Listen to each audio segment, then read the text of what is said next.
Hey guys, long time no see. So it is Monday night. I've just got home from work and we are set for 40+ degree temperatures every day this week.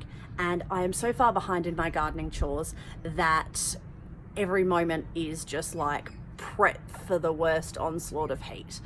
What I did on the weekend was I put up some shade cloth, and what I did was I actually measured my garden, and my garden is 3.5 by sort of 8.5, 9 meters long.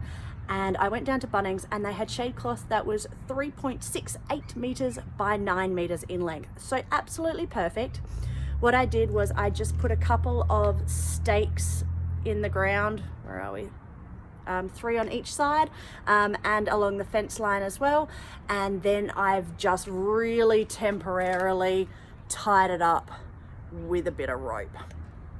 So definitely not what I wanted it to look like, definitely not what I want it to be like for the rest of the season, but I may have been a little bit hungover yesterday from a Christmas party. So, you know, better something than nothing, right?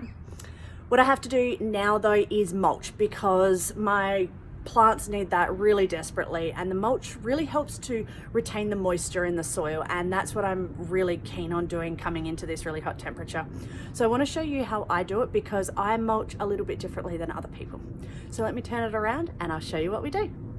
So the first thing that we're going to do is put some fertilizer in, and I've just got a really large big tub of slow release fertilizer. Normally I would do this in the start of spring, but I was just a little bit delayed this year. So, you know, start of summer is fine. The slow release fertilizer usually lasts about 6 months. So if you fertilize every 6 months, you'll be right. Now I've just scratched that into the surface. You don't need to dig it in, just scratch it in nicely. Then we are going to top dress with some nice good quality compost. And I like to use compost as opposed to straw mulch because I like the look of it better, but also it provides a really nice bundle of nutrients for the plants. And if you've grown plants before, you'll notice that sometimes it seems like the plants are almost eating the soil. It kind of disappears. And what I find with the compost is that what the plants are eating, or that mix that's disappearing, is being drawn down into the soil to provide a nice and healthy base for the plant.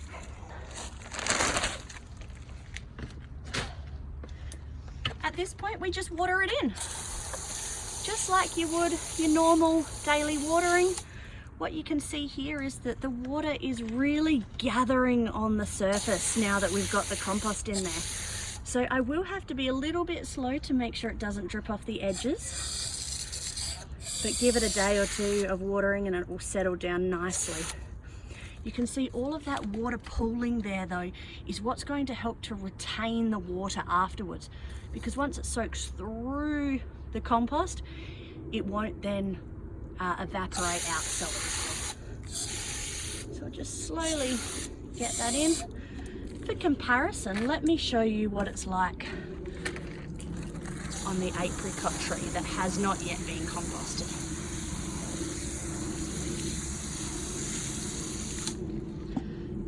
You can see that the water drains away really, really quickly, and that means it will also evaporate really quickly. Whereas this one here, still got water sitting there. So once it drains through the compost, it won't evaporate so quickly. What I find is that the compost also looks really nice and pretty. So if I can show you over here, this is one I've just done. Looks a lot neater and tidier with the nice dark compost. So all I have to do now is the rest of my plants and water them in, and hopefully this will help them nicely in our nice hot 40+ degrees coming up.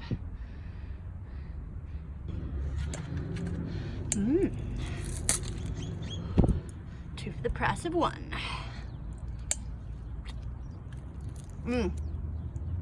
So good. Fruit trees are done and I am a mess. I may have tried to do that pretty quickly because I have dinner tonight. So quick shower and the rest of the plants tomorrow. But at least that's better than nothing. Bye guys.